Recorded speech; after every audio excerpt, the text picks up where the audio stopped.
It's more than just your output, more than a bike. When you hear your shout out, you know it's all right. Put on your magic pants and let's go. We're cruising into the power zone. Clip in, set yourself free. Come on and take a ride with me. Know what you need to know and what's it all about. Everything you need, it's on the Clip Out.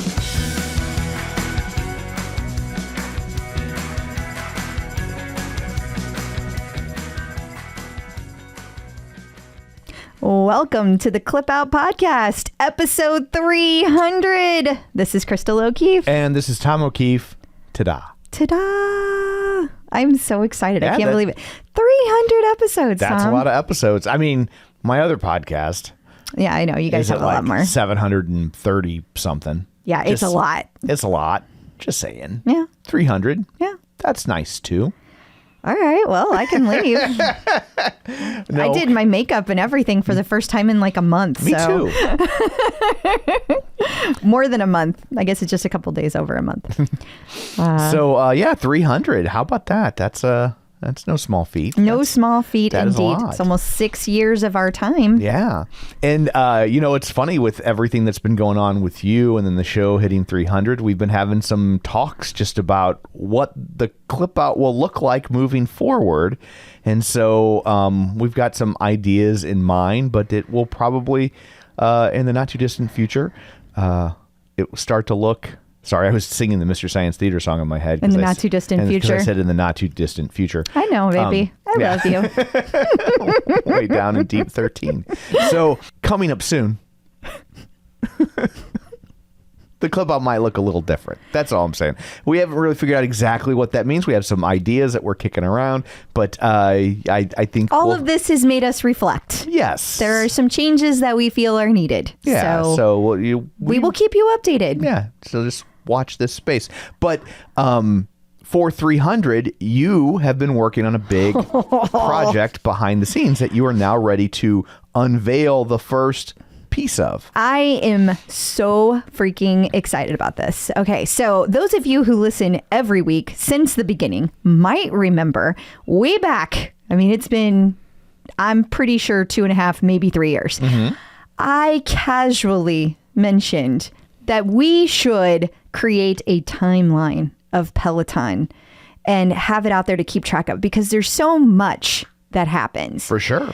And lo and behold, Diana Nichols stepped up and said, hey, I do print design for a living. I would love to help you create a timeline. A giant infographic that will display all of the key moments in the history of Peloton. And I mean all. Let me tell you guys, this is exhaustive. So freaking detailed. And today, for the first time ever, you can go to our website and you can see the timeline. Well, part of the timeline. Because it's so massive, we have to reveal it to you in increments. Yes. It is, though. All dick jokes aside. Yes. The thing is that the first couple of years, it's not overwhelming. Right. There's a lot that happens, but it's not overwhelming. Right. But as things pick up speed, it gets insane. So what we're going to do is each week on the website, theclipout.com, we are going to reveal a new year. So this week, you can go to the Peloton timeline that is on theclipout.com and you can see 2012 and 2013, because believe it or not, we are already at a decade of Peloton. And this is a love letter to Peloton. This is a love letter to the community. Diana and I have been working on this for so long.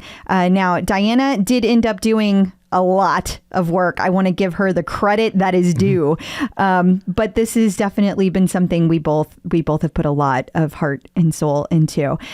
So what were you going to say? I was going to say, in conjunction with the timeline, we should also say that every week until we're caught up to the present day, in our Patreon feed, we will be dropping interviews with Diana where we talk about what went on in that year. So the first episode will drop in a few days in our Patreon feed. It will be this Friday as well. Okay, it's coming on the same day? Yeah, okay.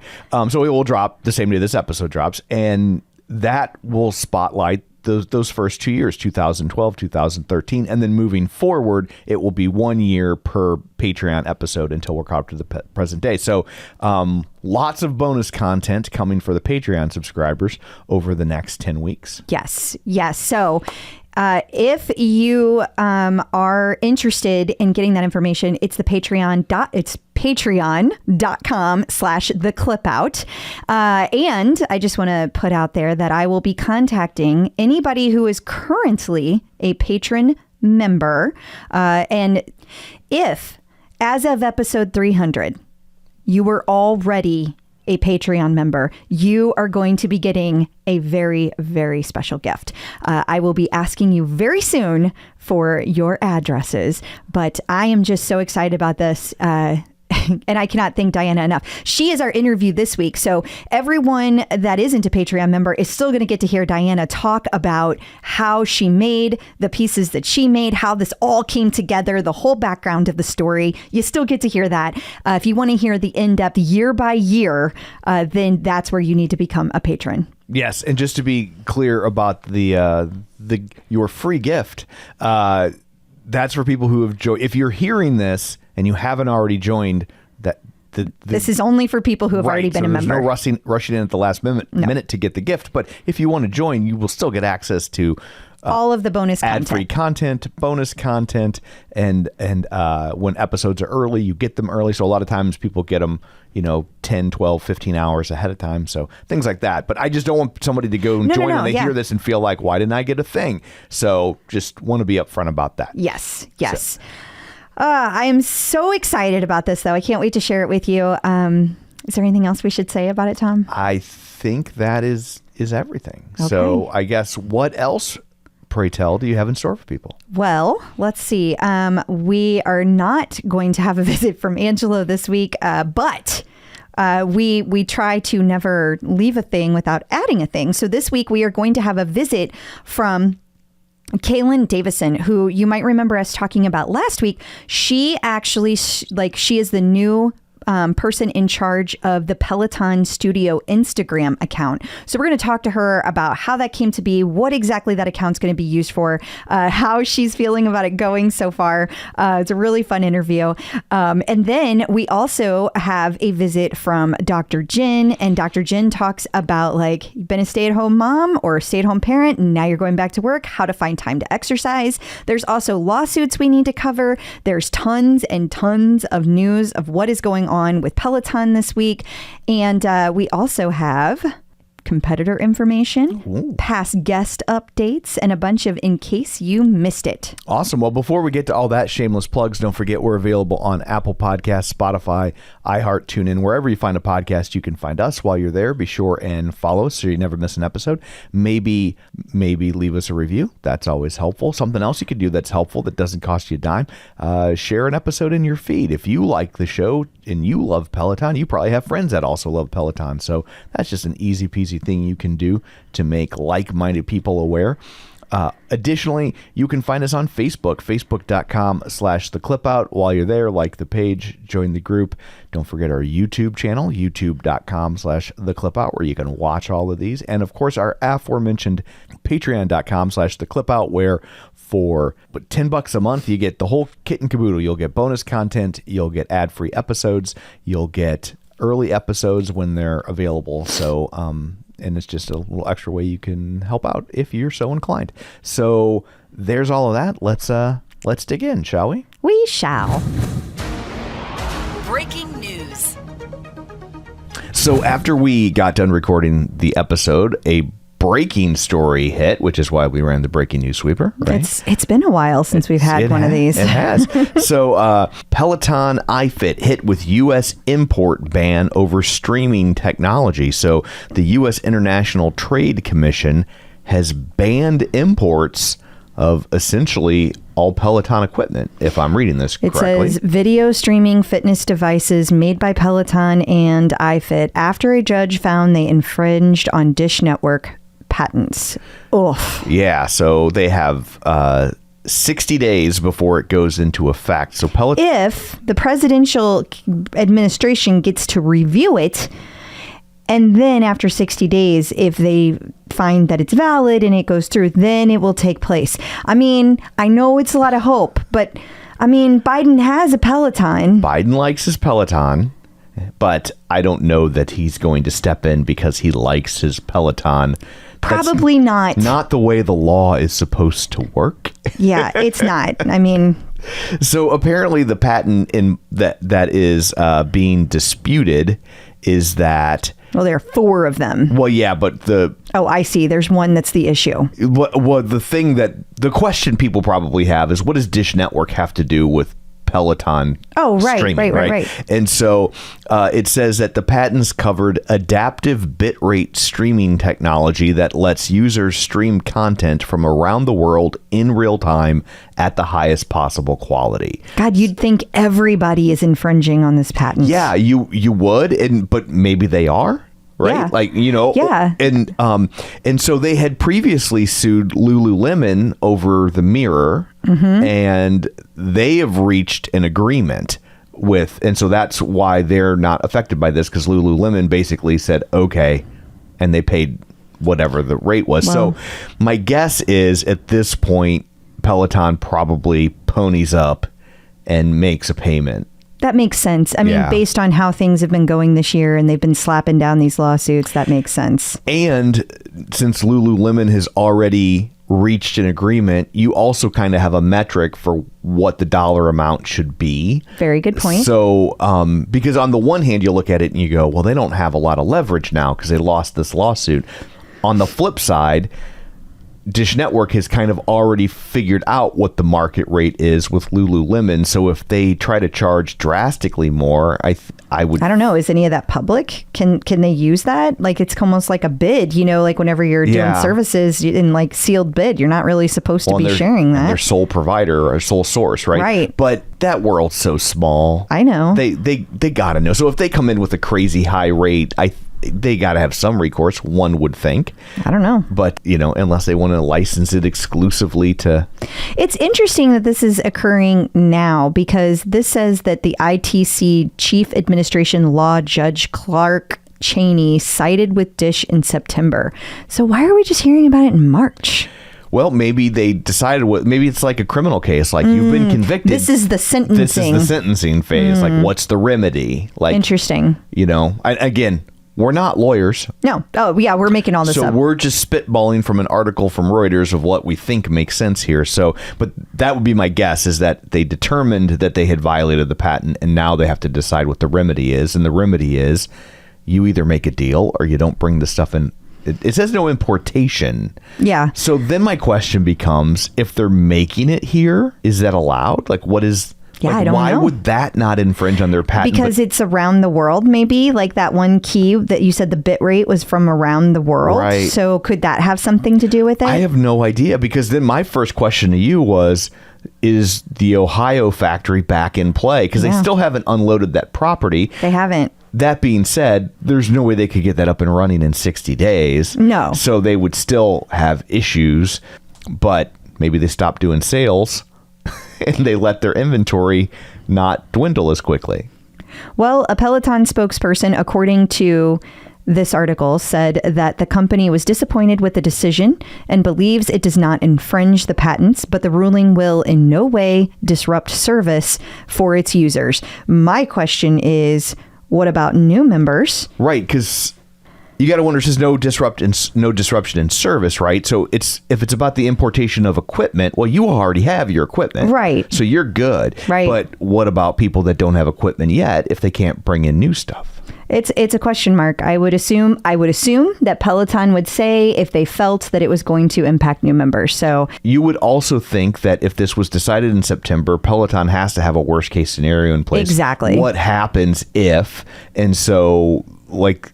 So I'm because of that, Tom, right. That's a very good point. Back from September to March, I'm going to assume that I don't know what that plan is, but if Peloton is saying members are not going to be impacted, I'm going to believe members are not going to be impacted. I don't know what they have up their sleeve, and maybe it's that settlement you just alluded to. Yeah. But that's my thought. Okay, well, watch this space. And just for the purpose of clarity, we recorded this segment after the rest of the episode. So we now return you to your regularly scheduled clip out, already in progress. Peloton in the news.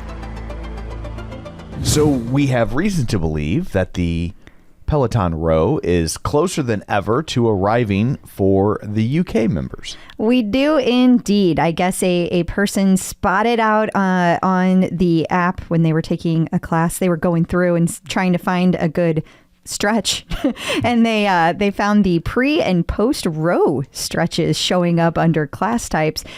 So I don't know. It also could simply be that every once in a while this happens where Just it a shows glitch? up on the app. Yeah. There are lots of row classes that have ended up there and then been taken off. Yeah. But since this was a person in the UK, they felt like, hey, maybe Yeah. it's coming sooner. Where we the- know it is coming to the UK. It's For just sure. a matter of time. Yeah. So who knows? Maybe it's sooner rather than later. And adding to our conspiracy theories, the fact that Bradley Rose this week posted on Instagram footage of him using a rower. And so since he is in the UK, you got to wonder, what does that mean?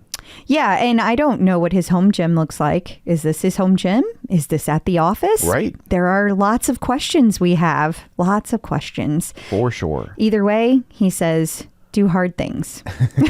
Yeah, says he's surprised by how difficult rowing is. He didn't expect it to be that hard, I guess. And now he's like, oh, oof, that's a whole thing. Peloton has continued picking up former Twitter executives, which I think is a really, really smart move. Agreed. So they've hired Delana Brand, hopefully I'm saying that right, to be Chief People Officer, which is a fancy pants way to say HR. Yeah, and I feel like that's important because a lot of people thought that had something to do with community. It does not. This is Yeah. for internal employees, not the community. So no, this is not replacing JV. This is replacing the Chief People Officer that left a while back. So I'm glad to see, like you said, Tom, I think this is a really smart move, and it'll be interesting to see what we're going to do. And also, I think it's worth noting that in this article, Barry said that the hire completes the leadership team build out that he had been working on for a year. So we're kind of done seeing executive hires for a while. in theory. Gotcha. Well, I think it's really smart. I know Twitter purged a bunch of talent because, They got some issues over they've there. got some issues because their owner is smarter than everybody else.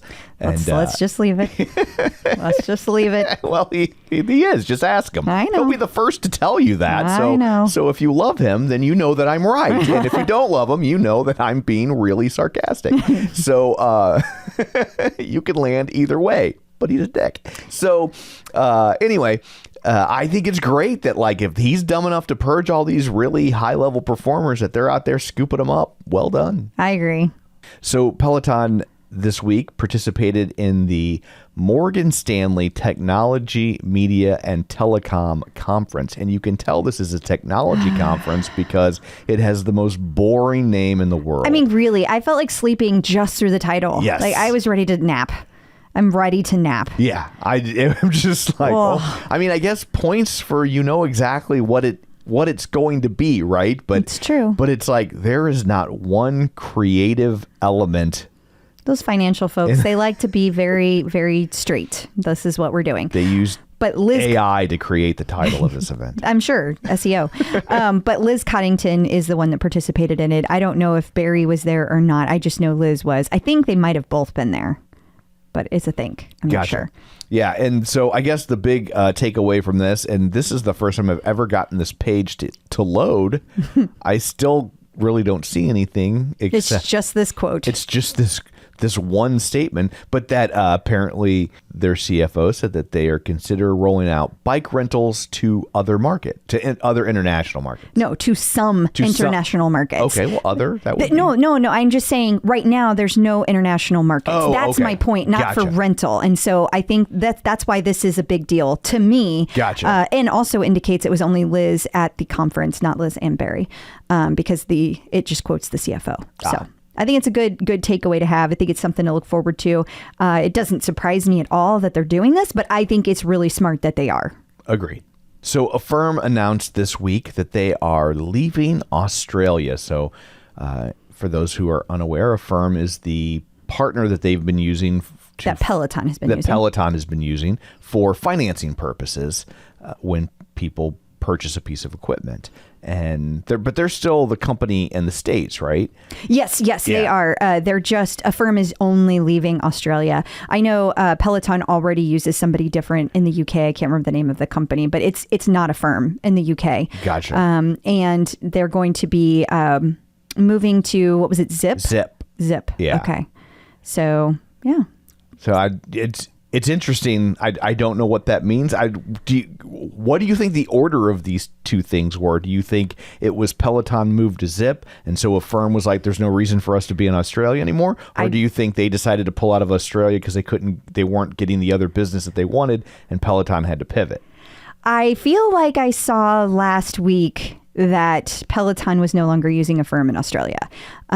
So I truly don't know which created which, but I think that maybe this is just the news from this week. I don't know that if Affirm had already announced that or not. And Gotcha. maybe they had just quietly told their biggest vendors because they needed time to find a new vendor.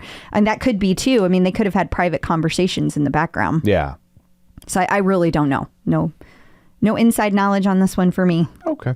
The Times UK has an article all about what makes spinning so addictive from Antonia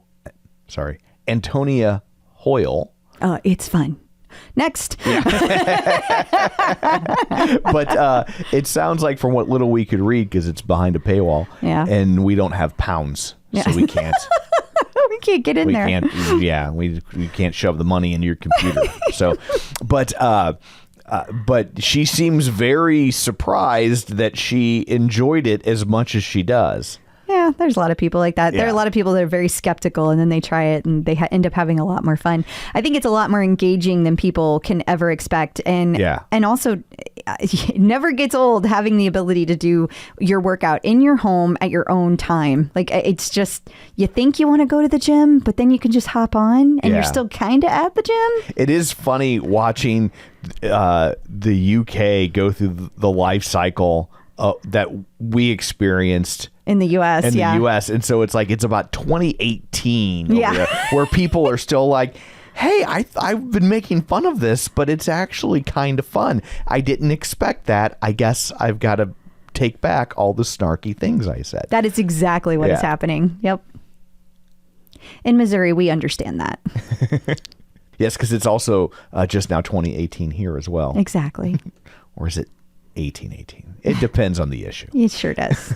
Security Boulevard, whatever that is, talks about why vulnerability scanning alone isn't enough for API security in relation to Peloton. I tried to read this, and apparently it's from the same people that wrote that Morgan Stanley headline, because I don't know what they're talking about. Well, see, Morgan Stanley, you did know. So this isn't from the same people. Okay, but it's just as boring. It is just as boring. But here's the translate it to people. People. Okay. Yeah. In people, here's really all you need to know.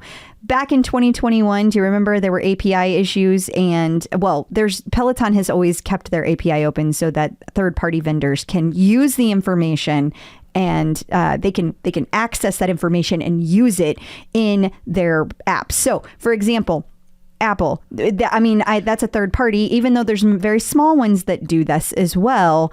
That API is there. What makes like your Apple Watch or Strava sync and get the data to tell you the things. Exactly. Okay. It does a lot more. Like, there's people out there that go and scrape Peloton's website and look for changes. They use those APIs as well.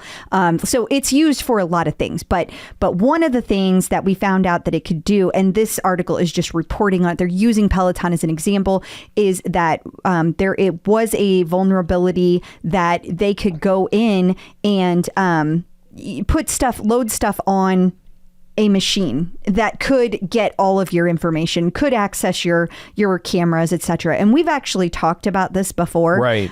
You have to be present, though. This is not something that like a person could do remotely to your bike or They to actually your have tread. to be physically in front of your bike to do this. But the reason that it matters is because of gyms. Right, I was gonna say like at a hotel or something. Exactly. Yeah, and Exactly. now you have some of those hotels that were flirting with these programs of bringing a bike to your room. Right. So now what are they getting an eyeful of, right? Right. So it's important to know that it can happen, but it's also important to know that if you were, let's say, using a Peloton in a hotel room, you could just turn it off. Like you have the ability to Right. make sure that you're not being looked at. Right. But you just want to know that it's a thing. And so and I really dumbed that down. This article also just like talked about high level risks and other things that involve API security that quite frankly, I don't care about. But they use Peloton as an example and all the vulnerabilities that they had. So Gotcha. that was why I included it.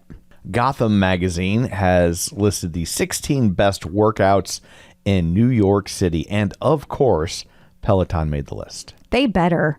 But lots of stuff. 16. Yeah. 16 are on here, including Cycle Bar. I really feel like Peloton is, in my opinion, more fun, but that's okay. Humming Puppy. What is that? Yeah, I don't know. All I know is when I was scrolling through the first time, I thought it said Humping Puppy. Oh, geez. And I was just like, I'm a big my. fan of Puppy as the next guys, but I don't know you should be humping them. I mean, first off, they're underage. Second, they're puppies. I think there's consent issues too. But Yes. anyway, Well, because they're underage. it's Humming Puppy, and it appears to be some kind of yoga. Gotcha. So that's that. Now I just want to know how they got to Humming Puppy. I don't know. Maybe you hum puppy? I don't know. Like, I was trying to make some sort of play on Downward Dog. I don't know. Oh, maybe. But yeah, so Peloton, these don't seem to be ranked. It's just a list. Yes. And so Peloton was not at the top, but that's okay. But I don't think technically anyone was. But you know what's interesting Yes. about this is they didn't use Peloton. They used Peloton Studios account. Oh. I just find that I fascinating. hadn't caught that, but that's interesting that media is already picking up that they should use this one instead. I wonder if that happened organically or if Peloton had to reach out, or did this article originally post a different link and they reached out and were like, use this one? Or did they say, hey, what should we link? Did they, they ask? Because a lot of times when we've had the opportunity to be interviewed, we get asked things That like is true. that, Yeah, so that is maybe, I don't know. But either way, congrats to Peloton. Peloton now hiring. So Peloton is looking for a program manager, talent, and learning engagement. First off, I don't like the new formatting of how people list job titles. Well, so this is a program manager of talent and learning they've engagement. taken out the ofs and they've just replaced them with commas. And so it sounds weird to say program manager, talent and learning engagement instead of saying program manager of talent and learning engagement. So I agree. I've noticed this formatting. I don't know if it's everywhere or just Peloton because I think it's everywhere. I'm not looking for a job. Knock wood. Yeah. But I don't like it. It's remote. That's nice. Okay. So I don't know what this does. What does this do? It Tell will us. provide feedback and consultation across the talent development team to improve adoption and impact of our programs and projects, as well as support the development of quarterly business updates. This role will report into the senior manager of operations within Peloton's global talent development team. Again, one more time. They will work cross-functionally. But for people. They will. It's a bunch I'm of. scrolling, so you'll stop reading. I know, I saw that. It's a bunch of HR stuff. Okay. There's more H. You're going to work with Delana or whatever her name Yeah. is. Okay. Well, under her. Well, yeah. Like you're not going to report directly to her. Right. She's got other things to Not do. that good of a job. No. Okay. But if that's your jam, if you understood what she was saying, Then you would should be apply great at this because it's location remote. because only people who understand that could be good at this. So Yep. like, and anyone who understands it, anyone else would not be good at it. Right. So Have at it. Peloton in court. So this isn't Peloton specific, but it's Peloton adjacent, and it's talking about a company being sued by Peloton can't knock out Fitness Mum's spin trademark. So Talk about confusing headlines. yes, it is like whoever wrote that headline hated SEO so much they just kept rewriting it until the score dropped because it is borderline gibberish. But so, and the other problem with this article is behind a paywall, so it's difficult to really suss out. However, I noticed when I would pull it up in Google, every time I'd pull it up, I'd get a different snippet of the article. Oh, So I nice. think I like. You think you got it all sussed out? I'd get like 12 words. Okay. So I think I've got it figured out what's going on here. What's going on? And it's fascinating, and it I think potentially bodes very, very well for Peloton. Let us know. So Mad Dog, I remember. the spin company, Yes. not the liquor. Right. Right. And Mad Dog is the spin company that like they originate. They are the origin story behind the word spin. Right. And they have also sued the crap out of everyone that uses it forever and ever. Their business model and main revenue stream anymore seems to be more suing people who say spin and not actually teaching spin classes. Yeah. And Peloton 2 years ago, they were like, hey, you can't do that anymore. Yeah, Like so- I remember that. Yeah, so like up till now, they would always win these suits because most people they were suing, they were smaller studios. They didn't have the money to fight it, so they would just write them a check and stop saying it. And so now they were suing this woman named Colette. I'm forgetting her last name, but Colette something McShane, Colette McShane, and she is from Australia, if I'm reading the URLs properly, and she has an Instagram account. She's a fitness influencer, and she goes by HIIT Mum, like HIIT. correct, like the workout kind of HIIT, Yeah. and High intensity interval training. if you say so. And she does a thing called Spin Live 30. And so her whole thing is that, oh, you can do these HIIT stuff and you don't have to work out tons. You just got to do it intense and then eat good, but not great. Like still enjoy your life kind of a thing. And so, but she's got one of the sections is spin. So apparently, from what I can gather, Mad Dog sued her and said, you can't say spin. And I guess she fought back, which really seems interesting because she only has like 4,500 Instagram followers. So you wouldn't think that she's got super deep pockets, but she fought back against Mad Dog and she appears to have won. So you got to think if she just won this battle, Yeah. and she's teaching spin classes. Like she's not using it for something similar, but not quite. Right. Like she won this battle. Now, I don't know, since she's in Australia. If that's different, if that's an Australian thing, Right. but still, it's a good precedent. It's still Yeah. like, who knows what'll end up happening, but I totally get what you're saying. Yeah. And it gives Peloton something to point to when they go into court to say, look, there's already been a court in an English-speaking country that says, yeah, it's time for this trademark to die. Yeah. And so you can't help but think that this is the first domino in the battle of spin becoming a generic term. Interesting. If I worked at Mad Dog, I would definitely be freshening up my LinkedIn right now. Okay, well, we will continue to keep you updated on this this other lawsuit. Yes. You know, every time I'm like, they're knocking out so many. I'm like, oh yeah, there's that one. Yeah. But they have been knocking out They a have, ton. they And I know have. that this isn't them knocking anything No, out. But so no. they have been knocking out a ton, but there's one popping. Like you said, it bodes well. Yes, but there's one popping up. So Peloton's being sued for alleged ADA-related violations, but we can't read the article. Did you get anywhere with this one? I did not. Okay.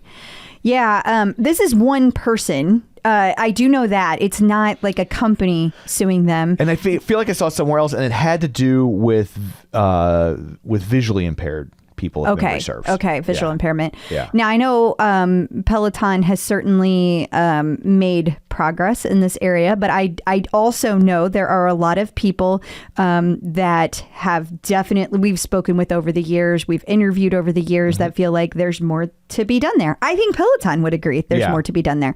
So we will keep an eye on how that pans out as well.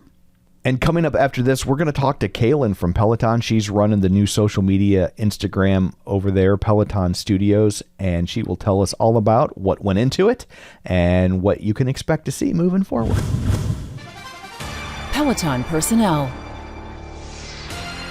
So it was announced recently that Peloton is starting a new social media channel, and we are lucky enough to talk to the person that has been charged with running that, and it is Kaylin Davidson. Hey, Kaylin, how's it going? Hi, how are you guys? I'm so excited to be here. We are so excited to have you here. So now, before we dive into everything, can you give everybody your official title at Peloton just so they know who they're talking to? Yes, I am the VP of Studio Experience and Engagement. That is my official title. Very nice. So I am so curious about this studio's channel. Is this going to be like content from outside creators or just inside creators? Like, do you expect it just to be people that work at Peloton? Do you foresee any circumstances where there might be something from outside creators? So I think that we're in a total exploratory phase, to be honest. I mean, our real focus is the community. So anything that the community would love, anything that would resonate with the community, anything we think, would be something they would want to know or content they would want to see, we will explore. I think the opportunities are endless. Obviously, our instructors are really our North Star with this because they are just so incredible themselves, and there's so much to do with them and to highlight, I think. And then, of course, our studios themselves, the footprint.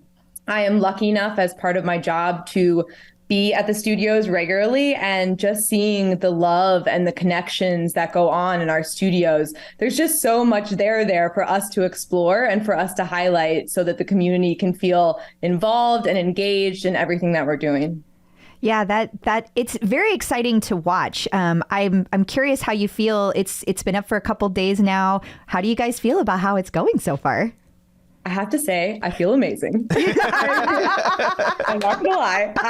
It's just, I've seen all of this in real life in the studios, like I said, but to see it digitally, it just is so meaningful. This community is so special, and there's so many layers of people in it, and people I've seen, and people commenting, and the instructors. Just the ability to feel a part of something is so wonderful, and to just highlight so much positivity it's such an honor, honestly, to be a part of. And it's been incredible to watch the reactions that we've had, and just everyone, being excited to really come to the table, welcome in the new members, pay tribute to the OG members. Everyone is welcome. So it's been really amazing to see. That's awesome. And also yesterday, every time I refreshed, I was like, oh, there's another 1,000. There's another 5,000. Oh, okay. Not gonna lie, I was doing the same thing. So I spent most of my day doing that as well. And it would, I think that's the thing about this community. We show up for each other. If it's something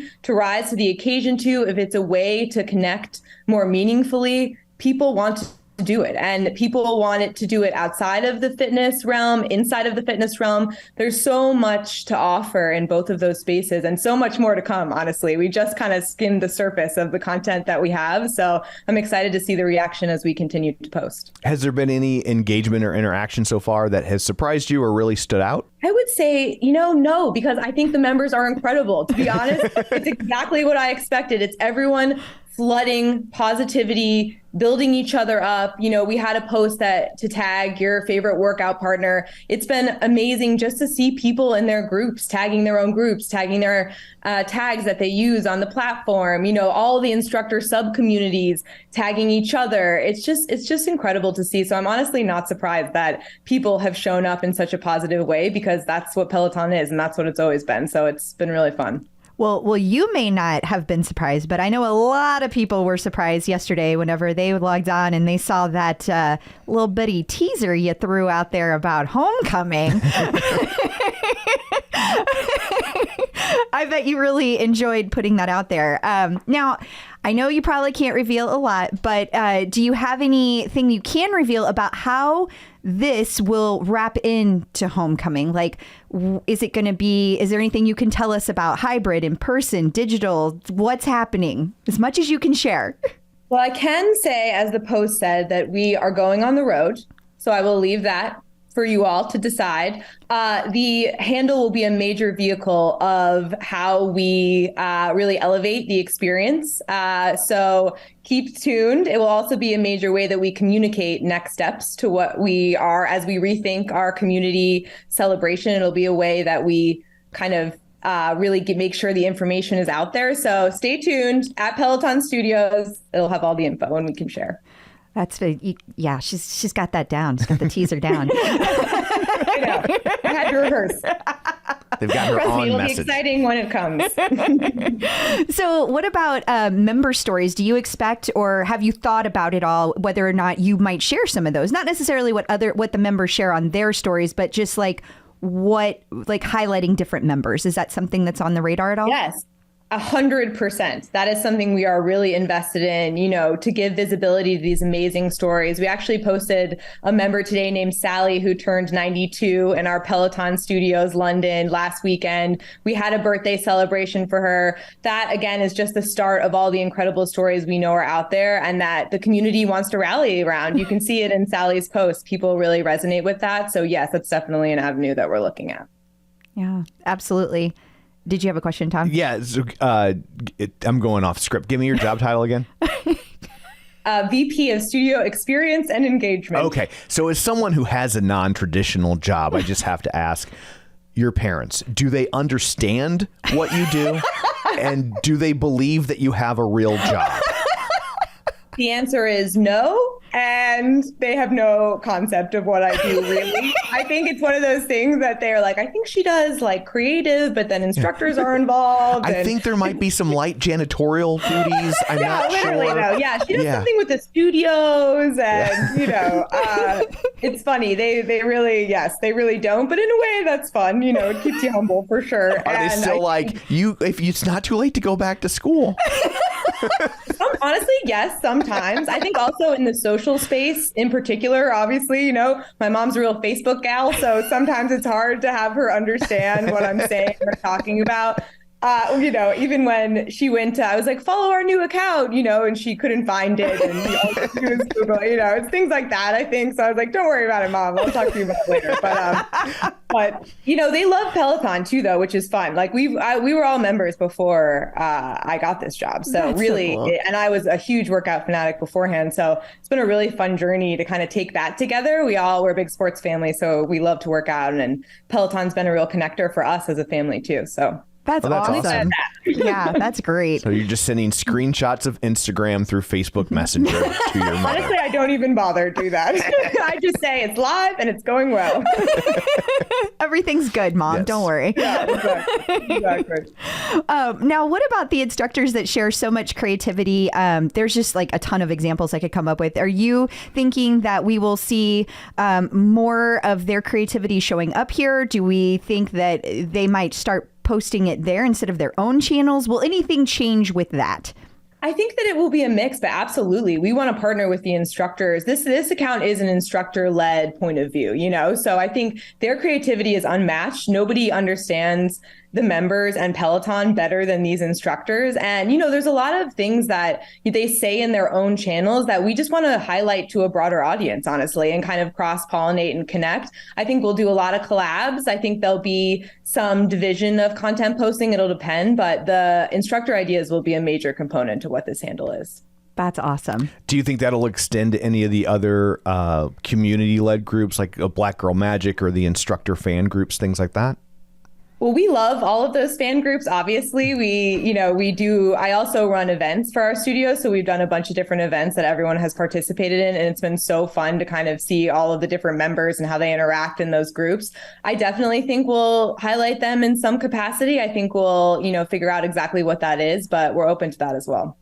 Oh, so then that makes me wonder, do you see a day where we might kind of go back to having some of those subgroups take over the studio like they used to prior to the pandemic? I know, and I don't know if you can answer that. So Just throwing that out there.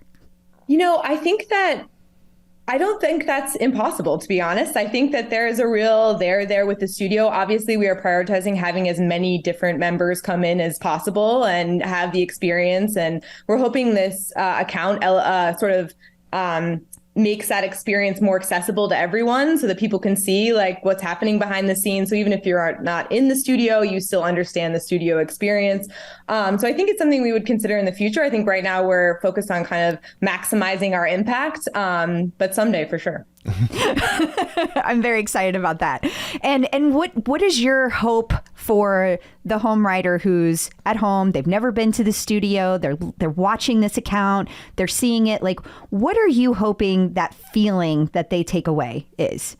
Just that they belong, that they're seen, that they're a part of this, that it's bigger than any one person or one instructor, and that everyone is there waiting for them to be on the account, to clap, to cheer them on. That's what this whole account is about. Well, that's wonderful. And is there anything that you would like to share about how you came to be at Peloton? A little bit about your work journey? Ooh, sure. So I started actually at the Oprah Winfrey Show. I was lucky enough to be part of the 25th season at the Oprah Winfrey Show, which was an absolutely unbelievable experience, as you can imagine. And then I worked for a long time at NBC Sports. So in the Olympics, I was a PA, a talent booker. I did a bunch of different jobs at NBC Sports. Sports was always sort of my passion growing up. So it was fun to kind of work in that space. Fitness was also very congruent with sports, a passion of mine. So once Peloton became on the table, I was so excited. Again, I was a member first, and I was just excited to be at the table, to even be interviewed by some of the people I knew were running this community. I have lived in New York 10 years, and I've done every workout there is in the city. And to find Peloton was such a revelation for me personally. So to be able to be at the table, to be interviewed, and then when I got the job, I was overjoyed. And I feel like I'm really lucky enough to work in a space that I'm so passionate about, and with people who make me feel like I can do anything because they support me and they level me up in all the right ways. So I'm so happy that I found a home here at Peloton. That is wonderful. And since she used to work at the Oprah Show, I think everyone who follows him on Instagram will get a car. Yeah, right? You got a car on your first day, I'm sure. I mean, I don't know if exactly. I don't know if I should be promising that. I'm going to go with no. We'd hate for someone to break in and interrupt. Yeah, exactly. Exactly. I don't want any interruptions here. It seems like promising a car is a bad idea. I'll leave that to Oprah. Okay. So curious if you are comfortable sharing your leaderboard name for those of us in the community to follow you. Yes, it's at Kaylin Vandy is my leaderboard name. Okay. Awesome. Very nice. Well, thank you so much for taking time out of your day to walk us through what we can expect from your new social media channel. We're very excited about it. And that's it. I think we're done here. Yeah. Thank you. Thank you very much. I so appreciate the time. Great meeting you both. Great to meet you too.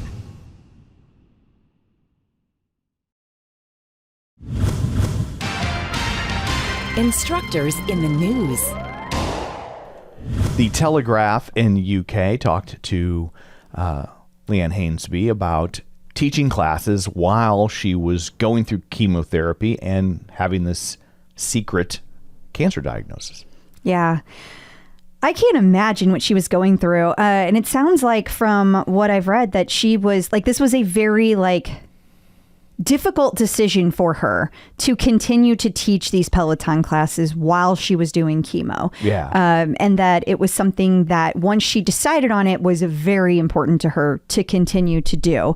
My understanding of reading this is that her first thought was, I can't do both. I'm just never going to be able to get back to this. It was in the first time she thought about it, it was like, this is going to be life-changing. Right. And then upon reflection, she was like, wait a second, look at all these people that I teach every day that have cancer and that go through these really horrible things. And And if they can do it, maybe I can too. And they became her inspiration, which I think is really cool. That is what I always say that inspires me, is like, if these people who have all of these difficulties to get on the bike every day, if they can do it, what's my issue? Yeah. Right? Like, I don't have that excuse. Not to say Leanne didn't have an excuse. If she wanted to sit down and do nothing in the middle of chemotherapy, by all means, She sit is down and do entitled. nothing. But she didn't want to. She wanted to go through and continue on. And I think there's another quote from her. If you slide over to, maybe it's 2 or 3. Oh, okay. It's got a little bit more here. Yeah. I know she also talks about, and I had kind of forgotten about this, or didn't necessarily see it through the prism of, she had also lost one of her best friends. She literally found out about her cancer diagnosis. Actually, she found the lump 2 days after her friend was either killed or either died, or like they were laying her to rest. I don't remember which, but it was 2 days. Like, it was like back-to-back tragedy. Yeah. Just awful. Just absolutely awful. But yeah, this quote is what I was talking about. Then I started to think of the Peloton members. A lot have cancer or have gone through cancer and are going through treatment. I knew there was power in me carrying on. And I think that's really inspiring. And I think we'll continue. It's like a circle, right? Because it's a cycle. Now she will then inspire members who might have been like, I can't do this, to keep going. So I think that's very inspiring. And I think that's really cool. Absolutely. Tom's Guide talked to Cody Rigsby about mental health. Why are people calling him the king of Peloton? I've seen this a couple of times and I'm like, who decided this? Yeah, I don't know. I guess a lot of times too, like once one person says it, it gets kind of picked up. Yeah. I don't get it. But anyway, not that he's not great or not that he's not like very, very popular, because of course he is. For sure. But I just don't understand why anybody decided that. Anyway, this took place in the UK, right? Like, I thought whenever I was reading this that the guy who interviewed him from Tom's Guide was actually in the UK when he was visiting. Oh, I don't know. I'm not sure. They do spell guide with a U, so they might very well be from the UK. We sat down to chat in Peloton Studios in London. Okay. Yeah. Interesting. I thought so. Just interesting. I mean, Tom's Guide is a big outlet, so that's not crazy. Is there anything you took away from this that people might want to focus on? Because honestly, nothing stood out that nothing that they don't already know. No, nothing jumped out at me. Also, I didn't read it. Either way, it's cool that Cody was highlighted in this way. So congrats to Cody. So speaking of Cody, he was at Epcot this week, drinking his way around the world. That's what they call it. Drinking your way around the world? Yeah. Yeah. I mean, you start at one country and you just go from country to country drinking. Yeah. Like I didn't want people to think I was calling him out for the drinking. That's how people refer to it when they're going to do that. Drinking their way around the world. He didn't call it that on Instagram, but he did count his drinks at each stop and talked about and like did a little thing about where he was. Like at this image, we're looking at drink 8.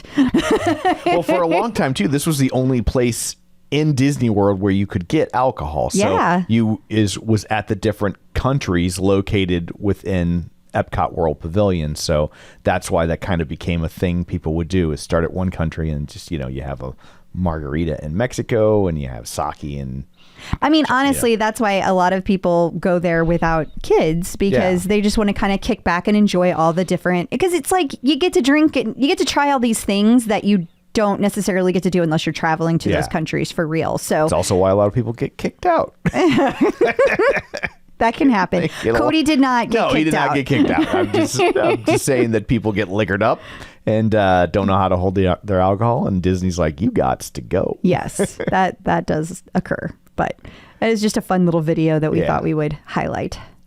Robin Arzon has started posting journaling prompts on her Instagram. I think we will be seeing yet another book very soon. That seems to be the case. It does. Yeah. It does. But if you're a person who wants to try journaling, this could be a great way to do it, because she talks you through her prompt and also just in general how to get started with journaling, if that's something that you're interested in.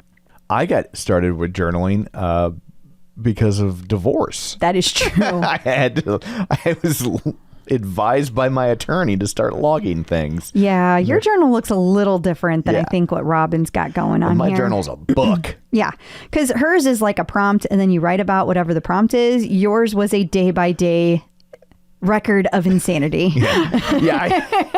It was hard not to start every entry with like October 25th, 2010. Get a load of this shit. I mean, as a person reads it, because I have, it is very much like, oh my God, like it is quite the train wreck. Should make that available to the Patreon subscribers. Speaking of Robin, she has an upcoming event with the Washington Post. Yeah, so this is Well Plus Being from the Washington Post. And I don't remember what day it takes place. Can you March see? 9th. Oh, so that's tomorrow. Yeah. I mean, so Well, Thursday, March 9th. They will have already occurred by the time this hits. How We Move with Robin Arzon. Very nice. But that's a big outlet to be affiliated with. It sure is. Do you think they were mad about her New Yorker article? No. I think they were like, how dare you? I don't think so. Maybe that was their way of doing it. Or, I know she gets paid to do a lot of those events. So I can't help but just wonder, was that a paid event? I think it is, like, because that page is free on the Washington Post. You don't have to have a subscription, and they want you to sign up. So my guess is it's, yeah. Okay. John Hosking posted on his Instagram this week of just him doing the whole pottery thing. It looks like Ghost, but lonely. I think it's really cool. He is a very unique person. He has a lot of things that he does that are very eclectic. Mm-hmm. That's the word I'm looking for. He's a very eclectic person, and I really love that about him. He's very well rounded. He's not like, all I do is fitness, Yeah. Not that there's anything wrong with that either. I mean, because at this point, that's pretty much all I do either. Fitness and podcasts. About fitness. About fitness. Right. So, yeah, I'm not calling him out. I just think that's really cool that he did this and posted about it. Jess Sims was hosting the Big East tournament, which is apparently sportsal in nature. And... Yes. She was also on the court. Field? It's a court. Court? Yes. With Frisbee dogs. Yes. I love that it says the only place in America you can find at Jess Sims and Frisbee dogs is the place where she was, the tourney. Big E tournament. The Big E tourney. Tournament. Yes. That was all on Twitter, so it had the ats. I was so relieved when I saw the dogs were carrying Frisbees in their mouths because I was like, this sport sounds horrible. What did you think she was throwing them? Dogs. How could you, Jess Sims? How could you? She just looks so happy. And then I love that when she tweeted it, she said, I feel so seen. Oh, what a cute post. Ash Pryor, apparently this is an ongoing series of her lifting instructors. This time it was Maddie Majacomo's turn to be lifted. If you haven't met Maddie, like Adrian, he's a big dude. I mean, he's tall. I know he's not necessarily as bulky as Adrian, but he's like 6'5". Yeah, he's ginormously tall. Yeah. And built very well, so I'm sure he's very solid. And she put him on her back, and she was definitely going to go for 1 rep, but ended up doing 3. And my favorite part about this is Jen Sherman is the one filming it, and she is totally cheering on, and she's getting so excited this is happening. You get a little cameo from her here. Yeah, she pops in at the very end. At the end after she does her 3. After Ash Pryor does 3 reps with Maddie Majacomo. So I also think this is probably the first time that Maddie has ever been picked up by a woman. Oh my God, Maddie would totally die. He had a girlfriend at some time. I know in one of his classes he talked about a girl that he liked. I don't remember if it ended up being his girlfriend. I feel like it did though. Oh, there's Jen. There they are. They did it. Well, Ash Pryor did it. Ash Pryor did it. And then they have a group hug. I love it. Coming up after this, Dr. Jen is going to talk about how a stay-at-home mom can find time for exercise. Now that she's gone back to work. That's the key there. Oh, okay. Yeah. Well, you know what? Even if you haven't come back to work, you could still struggle to find time for exercise. Absolutely. But So this there. specific advice is for somebody going back to work, for sure.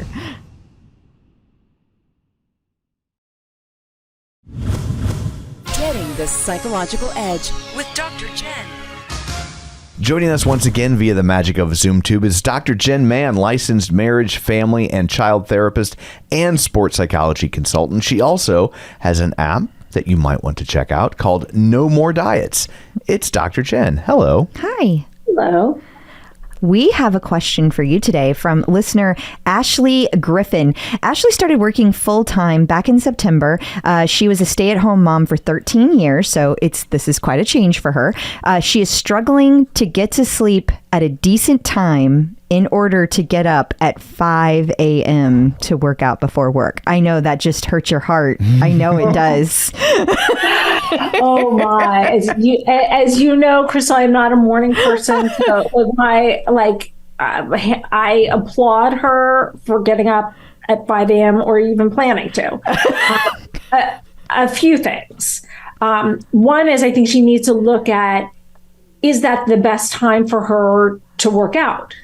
Is she a night person? Would she be better off tucking in the kids and then doing her workout at night? I know that some people don't love working out right before they go to sleep, but if you're able to work out and take a bath or a shower and kind of do your wash up ritual and then get in bed, might that be a better thing to do? So that's the first thing, is to ask yourself, is this really the best time for me to work out? I don't know how old her kids are. You don't happen to know. It does not say.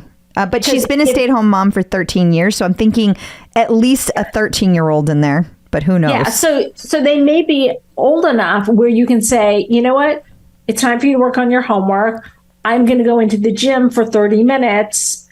Don't disturb me unless the house is on fire. I think that's a fair thing to do. And I think a lot of the time as moms, we don't make enough boundaries on our own self-care for our kids. And I think that, I don't know how long she's working out for, but I think it's very fair to take 30 minutes, maybe 45 or 60, depending on her kids and what their needs are, to say hey, I'm having this time for myself. I'll help you with your homework when I'm done. Or, maybe you prep dinner, put it in the oven, and then go do your workout. But I think that this requires a little bit of creative planning. Did she say if she works from home or an office? I got the impression it was office just because she had to get up that early in the first place. So I heard office. I don't know what her intention was. Look, if it's home, also the other thing to do is sometimes you can sprinkle in your workout throughout the day. If you're working from home, you have a meeting, then if you don't have to be looking beautiful on Zoom, then you can sometimes hop on your bike for a 20-minute ride and then go back to work. And then at lunchtime, do another 20 minutes. So getting creative about kind of where you fit it in. Then if you the best time for you to do your workout is 5 o'clock, you're kind of fucked. I'll give you an answer anyway. I got That's just nothing. so horrible. Yeah. I guess just get fat. What would you do? What would you do, Dr. Jen, if that was your only time? Look, first of all, I think a lot of moms have trouble going to sleep on time because this new thing that people call revenge bedtime. I don't know if you've heard about this. Yeah. And it's where moms tend to stay up later than we should because it's our only quiet time in the house where no one has demands on us. Facts. So, look, I am the first to admit I do it. I am guilty. I've worked on it. I've gotten a lot better. But the silence and being able to sit and work on a project or get some work done or read a book or watch a show is really nice. So if you're finding that that's what you're doing, first, sometimes being aware that that's what's going on is important. Making sure that you set a boundary for yourself. If you need that time to yourself, then maybe either you give it to yourself after your workout, if you're doing it in the morning, or if you're able to move it to night, or if you are able to just say, okay, I'm setting a timer in 20 minutes, no matter how I feel, I'm going to be heading off to bed.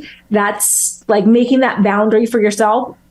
And then when it comes to the morning workout, set out your clothes the night before, pick your workouts the night before, pick your classes so you're not standing there. I don't know about you. Well, you know me. I can stand there on that tread for 20 minutes, 30 minutes, easily picking a class, especially if it's a long run. So like pick your classes in advance. And also sometimes picking your class in advance can get you excited about it. Like I know there's sometimes where I pick classes, I'm like, oh, I can't wait to hear that song on the tread or like work on that hill or whatever it is. So picking your stuff in advance, also doing a meditation, doing one of the fitness oriented meditations that's all about kind of focusing on the workout you're going to do can kind of get you a little jazzed for the workout, and making sure that you have enough caffeine and food in you to start your workout in the morning. Maybe if you're a coffee person, put the coffee in your coffee maker the night before. If you've got a timer, set the timer.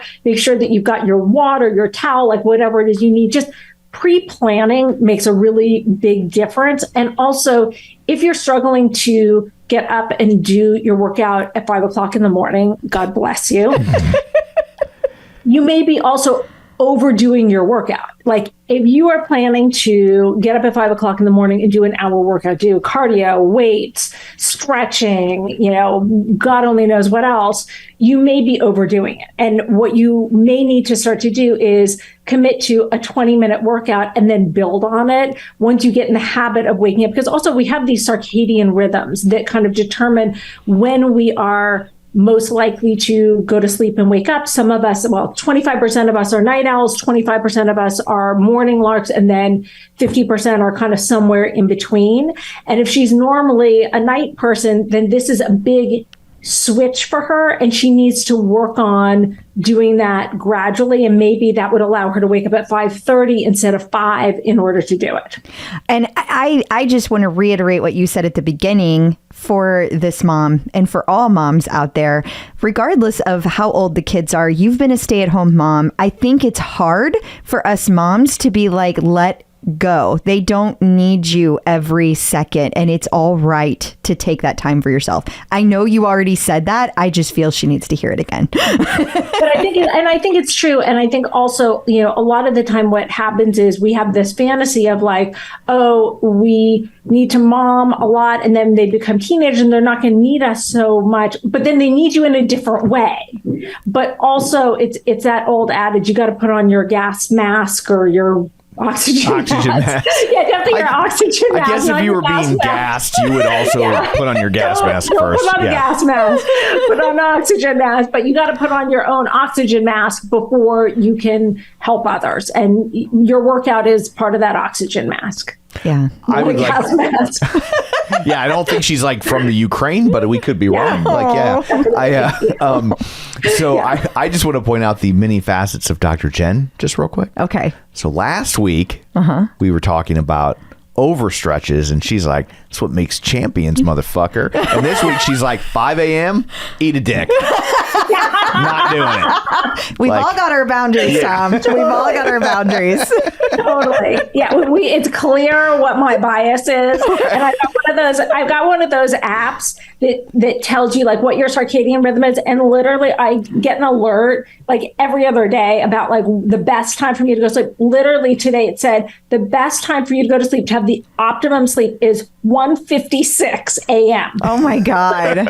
Yeah, that's true. Absolutely. I feel like mine would be 8:56. I feel like that's 8 p.m. That's about the time. Yeah. If we finish a TV show at 8:30, I'm like, do we have time for one more? Yeah, are we gonna watch this? What are you gonna do?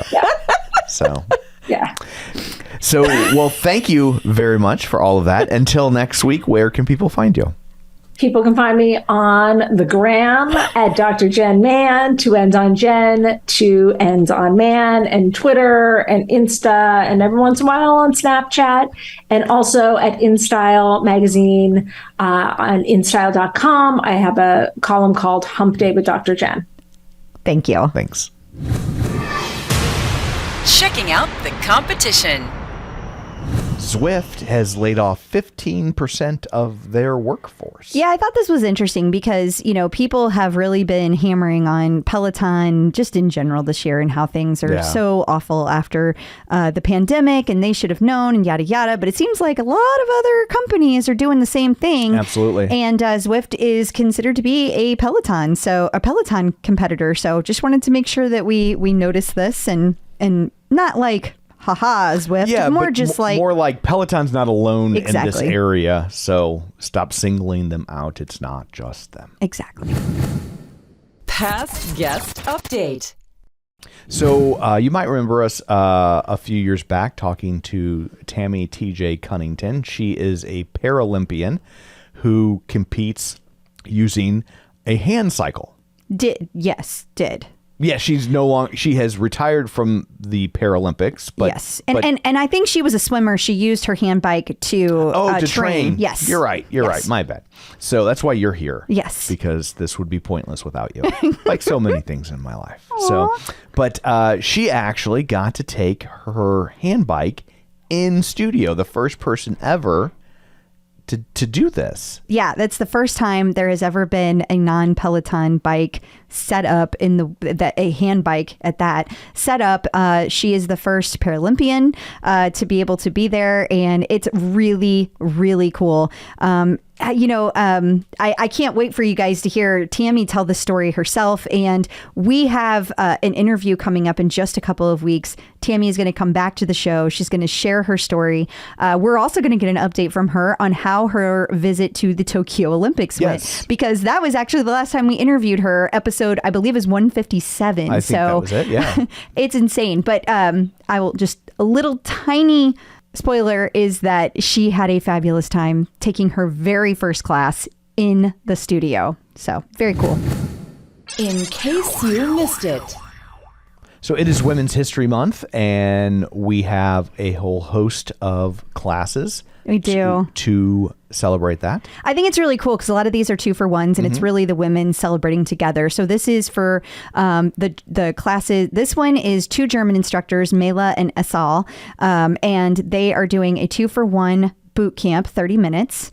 And then there is a 2-for-1 boot camp with Hannah Frankson and Jocelyn. And so that's pretty cool. And then a 2-for-1 row, first ever, with Ash and Katie. And that one's a 20-minute row. And then there is a Women's History 2-for-1 yoga conditioning. That is also a first, Mariana and Kristen McGee. Then there is, with Nico, there is a yoga flow, 20-minute. That one she's on her own, as is Camilla doing one for 30 minutes, a ride. And then Rebecca has a 20-minute upper body strength. And Jen Sherman has the 30-minute epic sing-along. People are so excited about this. This is the class that I had said a while back was going to be invite only. So lots of fun stuff coming up this month. Sporting Equals, speaking of Women's History Month, is celebrating International Women's Day with Susie Chan. Yeah. I actually don't know who Sporting Equals is. Do we have any other information about this? Yeah, it's I believe it's a UK organization that's all about encouraging like diversity and things like that in the sporting world. Okay. And then right after that was a Q&A with Hannah Frankson, Vanessa Wallace, and Nalika Bose. And the theme was about embracing equity within sport. So I thought that was pretty cool as well. We have new lane break levels. Ooh. Bad Boy Entertainment hits. You get Bad Boy Entertainment warm up. And this one fascinates me. Doo-wop low impact. So it features artists like the Chantels, the Crew Cuts, the Dubs. Like, this has to be some of the oldest music ever utilized in a Peloton class. I find that fascinating. It probably is. So what years would those have been from? You're talking like the mid 50s. The Crew Cuts are like, their big song was Shaboom, Life Could Be a Dream. So I think the only song that old, or that would be in that same time frame, would be the remix of the Elvis song that they did. And that's the only thing that's from the 50s that I can think of. Yeah, and so these are all artists from the 50s. I'm trying to remember that Crew Cut's other big hit. Oh, Earth Angel. Oh, okay. But you're probably more familiar with the version of Earth Angel by the Penguins. But yeah, they recorded Earth Angel. Or you might be aware of Earth Angel is recorded by Marvin Berry and the Starlighters with help from Marty McFly. I know that one. So yeah, but his version sounds more like the Penguins version. So Okay. like that's, but yeah, so but I just thought it was fascinating to see music of that era being utilized. Does that mean you'll be taking a lane break? Absolutely not. Okay. Just thought I'd try. But I guess it really rolls into this next story, which is a 92-year-old celebrated her birthday. Sally, I forget her last name, but Sally celebrated her 92nd birthday with Sam Yo in studio. Yeah, her. So a member of her family works at Peloton. I don't remember who, but regardless, they surprised her and flew her all the way to London, where she got to take a class with Sam. And then they made her take a lane break ride. This is the music you like, Sally. And she looks so excited. She does. And she got called out for And her she birthday. does not look 92. She does not. I'll tell you that. No. Yeah. Exercise helps, man. That's what I'm hoping. Yeah, me too. Keep it up, Sally. You rock. Peloton birthdays. And speaking of Sam Yo, he will be celebrating a birthday on March 16th, St. Patrick's Day Eve. Well, so nice of him to segue that with Sally. Yes, it worked out very well. It just backs up the instructor, and it's yet another birthday story. It has a nice symmetry. It does. It does. It's very bookend. Well, happy birthday, Sam Yo. And coming up after this, we're going to talk to Diana Nichols. We're going to go through all the stuff that went into creating the Peloton timeline, so stick around.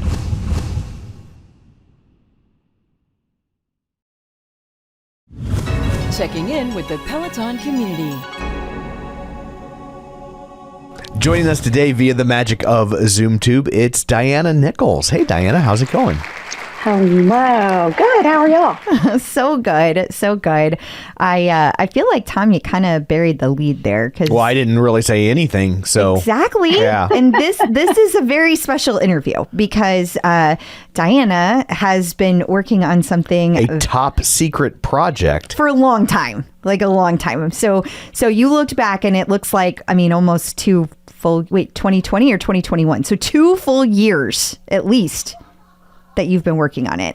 And so this is going to be for our 300th episode. Diana has been... People are hearing this, they already know that because it's the 300th episode. Yes, but we're recording ahead of time so that we had time to kind of go through this. For sure. But the big reveal is that she's created this amazing, beautiful timeline.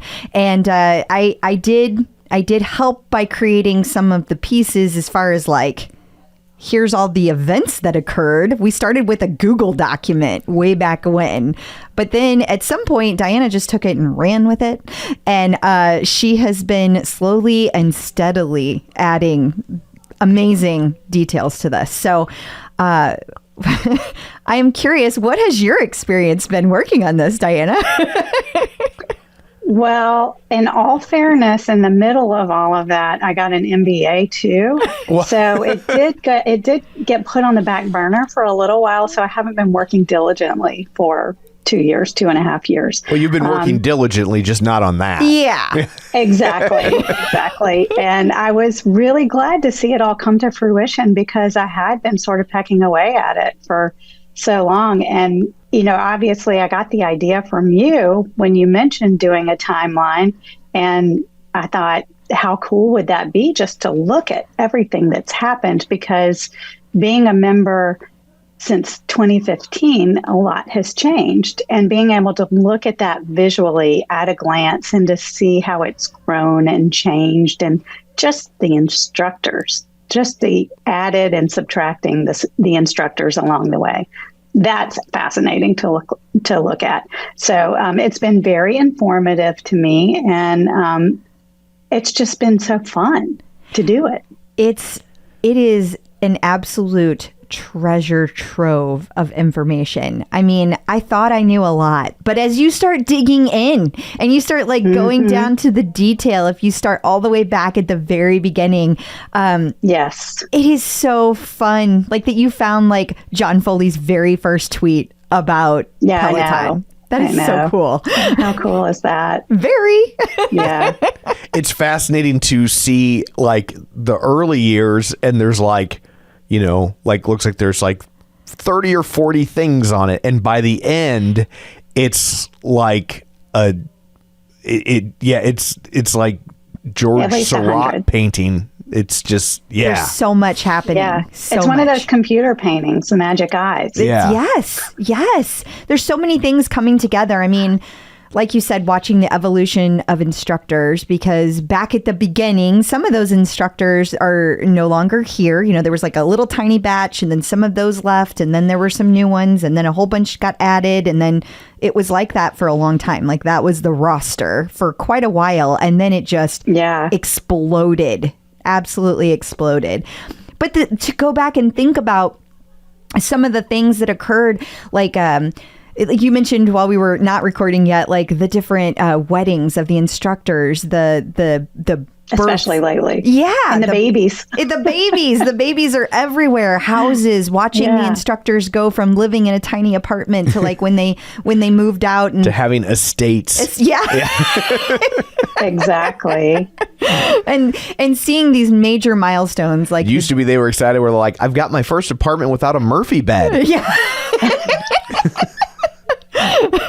I know. And then seeing these really cool things like whenever Peloton went public, like the day that they went public. I mean, just what a phenomenal day. And then watching all the stuff after, you know, the pandemic. I mean, it has been so many major changes. Did it make you go through like a roller coaster of emotions as you put it together? Yeah, there's one moment in particular when I came to the point where they were closing the West 23rd Street studio, and I got I'm getting a little teary-eyed now.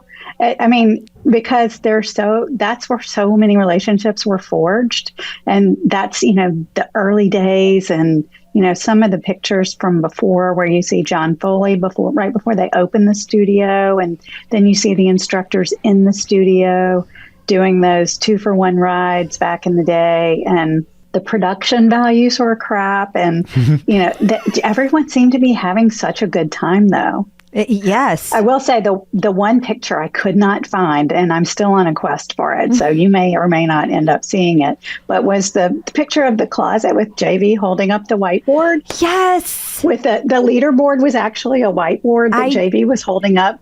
Those are like the very first classes, and I've heard the urban myths about that, but I think it probably exists because I feel like I've seen it. I know it exists because I remember JV talking about it. So I know it exists, but getting your hands on it is going to be tough. Right. And I don't know exactly at what point that was. Yeah. I think I may have some information about when they phased into, you know, the live leaderboard and that sort of thing. But I think that was in the really early days when they were testing all of that software. When did you enter the leaderboard? In 2015. I bought my bike on Black Friday in 2015, and my first ride was March 12th, and it was a beginner ride with Hannah Corbin, and I've had a soft spot in my heart for Hannah ever since. But not only that, the first live ride I took was Jen Sherman the next day, and then the next day was Monday, and it was the day after the Heisman Trophy was given, and it was given to an University of Alabama football player, Derrick Henry. And I had set as my location my actual city, because that's what people did back then that weren't in the know. And she saw that I was from Alabama and gave me my very first shout out. Hannah did, not Jen. Hannah did. So Monday, the third day, I took a live ride and got my first shout out. Wow. So you bought the bike on Black Friday. Your first ride is in March. So did it take them that long? No, I said March. I meant December. Sorry. Oh, okay. Because I was like, whoa, was there a pandemic then too that I forgot about? Like, what was going on? Actually, it was painful waiting because I ordered it on Black Friday, and it took full 2 or 3 weeks for it to get there. And that was painful. So December, pardon me. That's okay. I just was like That trying was to a figure out huge, like what happened. 3 or Yeah. 4 month mistake right there. You're allowed. It's okay. It's on the timeline, correct? She's like, I'm putting myself on this timeline. Heck yeah. And I put Crystal on it too. Well, thank you. Do you like on every day you're like, Tom still hasn't taken a ride on this day? Tom still didn't take a ride. Dang it, I didn't think of that. I need to go back. I need to go back and fix it. There's a lot of cut and paste. Yeah. Control C, Yeah. Control V, That's- Control C, yeah. Control V. That seems like that might be. I don't think you should do that, Diana. No. That feels like a waste of your time. Yes. Yes, it does. I could put the first time Tom works out though. I mean, that was pretty. I could retroactively add that in. That's true. That's a milestone. And the day he But it's not on the revealed it, Peloton, so I know it doesn't count. Yeah. Like it really doesn't count. sorry, Tom. I agree. Yeah. That I'm a was pe- pretty cool the day he revealed it, though, especially to Dr. Jen. That was super cool. That was a really good reveal. Thought she was going to fall out of her chair. Yeah, she's about dead. We're so proud of you, Tom. We're so proud of you. Well, thank you. So you have been writing since 2015. As you go through and you think about all of the things you've experienced, you've written in the studio multiple times. What is A couple. Okay. What is like the one thing that stands out as a personal memory for you? Probably it's a tough question because it was such a wild sensory overload experience going to New York, period. For sure. Because I'm from lower Alabama. So it takes a lot to get there. It does. A couple of planes, at least 2 planes. Oh, yeah. get Because you there. don't live like the airport doesn't have like We're a not direct... near a hub. Okay. So Yeah. we have to go through Atlanta and to get there. So going to New York, period, was great. Meeting the people that I had been riding with, I think that's what stands out to me the most. And meeting the instructors, the secondary, but I think riding in the same room with the people that I've been riding on the leaderboard with since day one. How long before you started writing and when you got to meet those people? Like, what was that length of time? Do you remember? Let me think. And whatever she says, subtract 3 months from it. Exactly. Timmy Hadra was one of my leaderboard friends, and Hannah introduced us because she told Timmy that I was right ahead of her and that she needed to catch up with me. And from that point on, Timmy and I had been friends on the leaderboard and we did the 6 a.m. rides together. And Crystal, I think you were on those in the beginning too.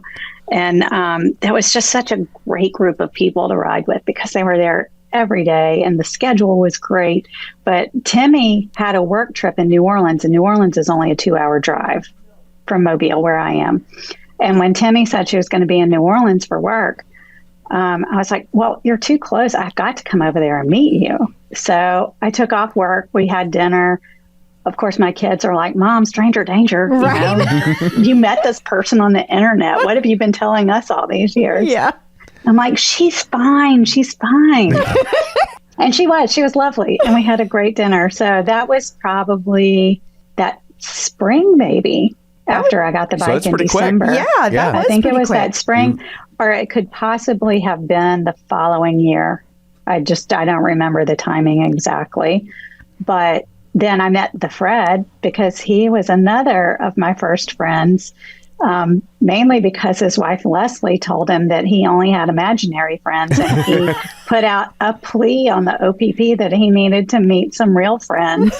And I'd recognized his leaderboard name because we had been riding together, Also every in the morning 6 at 6 o'clock. a.m. Yeah. Yeah. And I was like, oh, your friend Fred, for real. And then in 2017, my daughter was about to go to college and her roommate was from Atlanta, and we made a trip to meet up with them. And I told Fred, meet me at the Peloton store in Lenox and we'll ride together. And that's when I first met Fred. Oh, that's so cool. That's so cool. And then the other people I met in the studio. When you went to New York, that makes sense. Yeah. Yeah. And I definitely remember from those early days, your name on the leaderboard, Fred's name on the leaderboard. And Fred used to get a lot of shout outs from Stephen Little in the morning. I don't know what he did to do that, but he got so many shout outs. Like just for showing up. Like, what was that about? I know. Well, that's the way it used to be in the olden days. You would just get shout outs just because.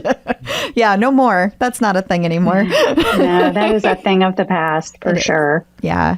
But, now it's like winning a contest. Yeah. It is. It is.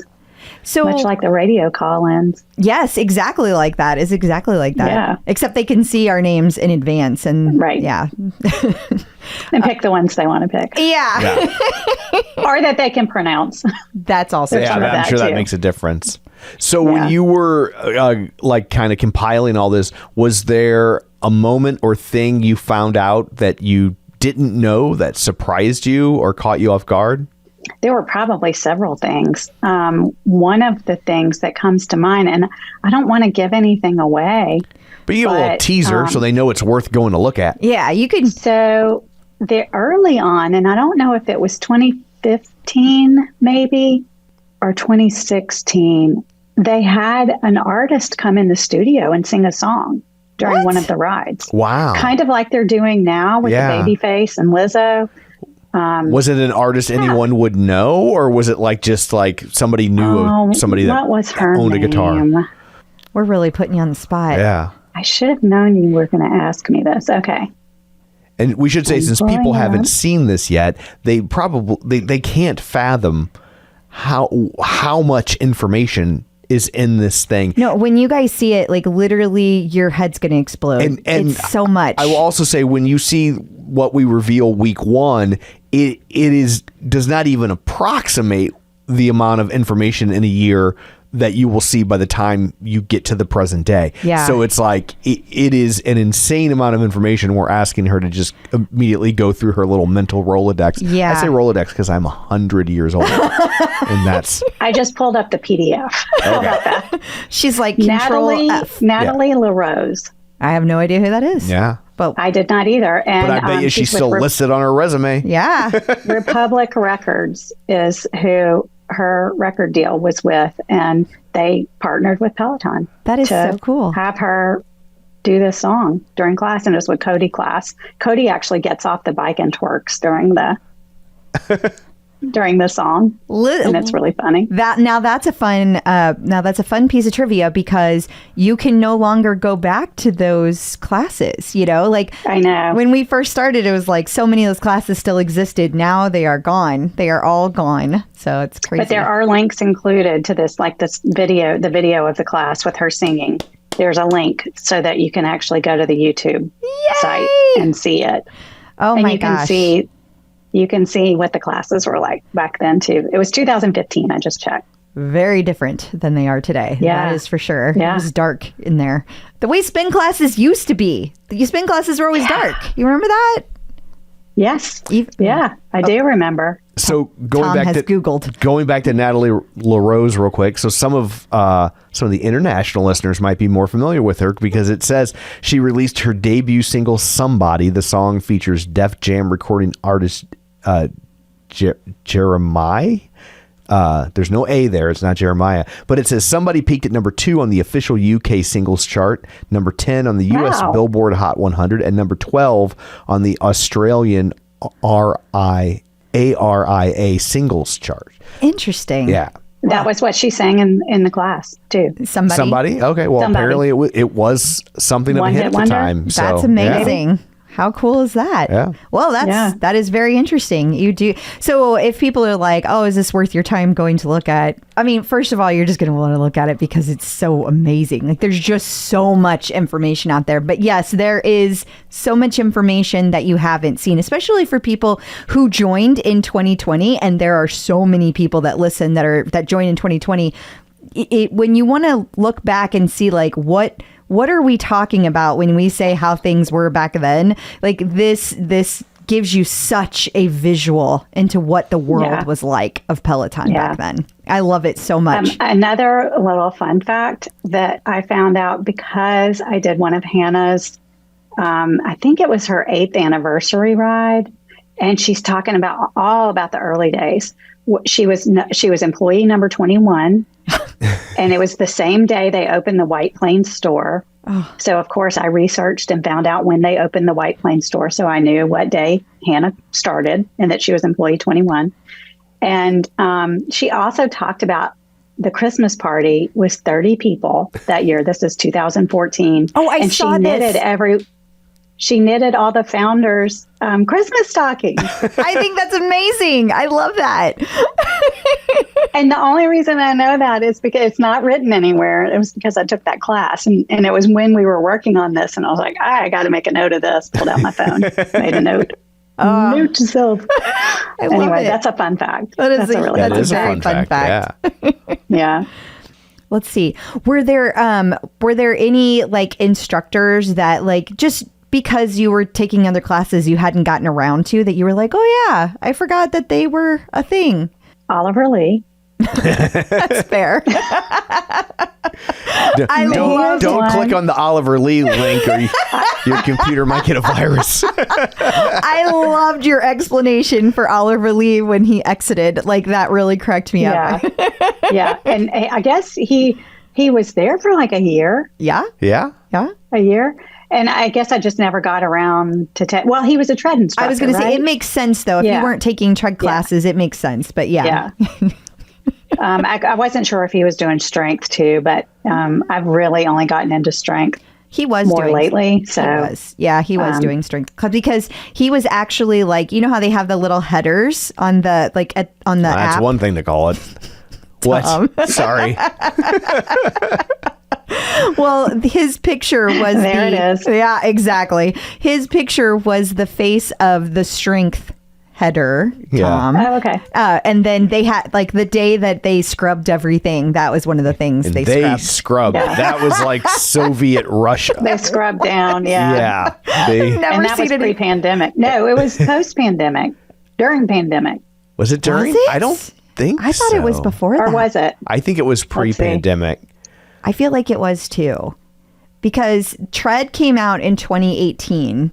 So I feel like that happened late 2019. Maybe it was early 2020, though. It was. It was May 1st. It was April 2020. Yeah. She's like, I would know. I put together the timeline. Well, I just looked it up really fast. Our episode talking about it was May 1st of 2020. Okay. That makes sense. Yeah. That makes sense. Yeah.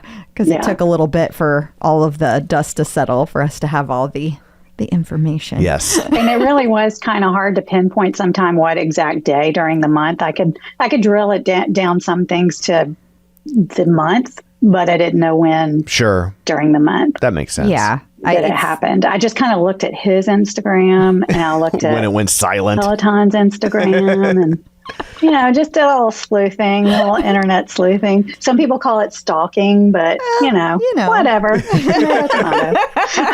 It's only stalking if you show up on their doorstep. Right. I think exactly. And I'm not going to do that. Yeah. Or sliding into their DMs. I don't do that either. I wouldn't. Into that one, you just don't know what you're going to get back. Yeah. Exactly. I don't think he would mind. Like that's. And even if he did mind, who is he to say? Exactly. Yeah, exactly. But yeah, to your question about instructors, in the early days, it was so easy to keep up. Yeah. And I got really super excited about any new instructor that came on. Yeah.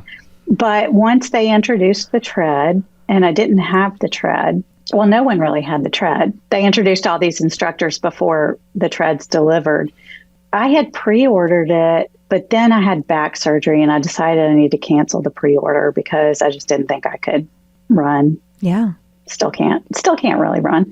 But we were in the studio. When I say we, it was my 1,000th ride in August of 2018. Wow. And the Fred and Timmy and their spouses and Carol Kakuza and Kevin, and who else was in that group? Lisa Carlson was there. And we all met up in the studio for my 1,000th ride, which was awesome. That was so much fun. And then we went out to brunch. And then the next day, brunch didn't have anything to do with anything. I'm just going through it in my head. The next day, we wanted to do a tread class. Yeah. So we went to the new tread studio, which was on Christopher Street. That back when, back in the day. And we did a tread class with Olivia. That's so fun. And I really loved the tread. I didn't really run that much, kind of ran, but that was a lot of fun. So I got to know Olivia that way, and now she's a bike instructor. So that all of that is to say that the pace with which instructors got added, for sure, it got to be hard to keep up. Yeah, I bet. Even the ones that weren't doing tread, the ones that were doing strength, it was still hard to keep up with them all. Yeah. Yeah, they come at you fast and furious. But enough about Oliver Lee.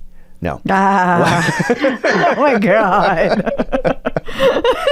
So let's see. You, as you put this together, I know you said that like part of the reason that it was able to like come together in its final stages was it was helpful to have a deadline. Is there anything else that you found like helpful to keep going? Because this is not a small project that you undertook, and when people see it, they'll understand that it's not like we all owe you so much credit and gratitude for having put this together. It's just so massive. I cannot say thank you enough for what you've done, and it's so exciting to share.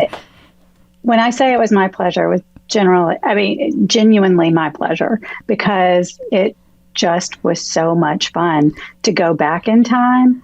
And then to answer your question, in the more recent years, so much has happened so quickly at rapid fire pace that it was interesting to me to go back and see the things that I had missed, because there is just so much happening so quickly. Yeah, I bet. And we hope that we'll be able to keep this going in the future and like keep adding to it. And are we? even if it's like she's like Godspeed, Crystal. And I get it, Diana. Like you have done so much. This I say when they came out with the Broadway ride, the 6 ride, I was like, oh, I don't need to write that down anymore. That's 2023.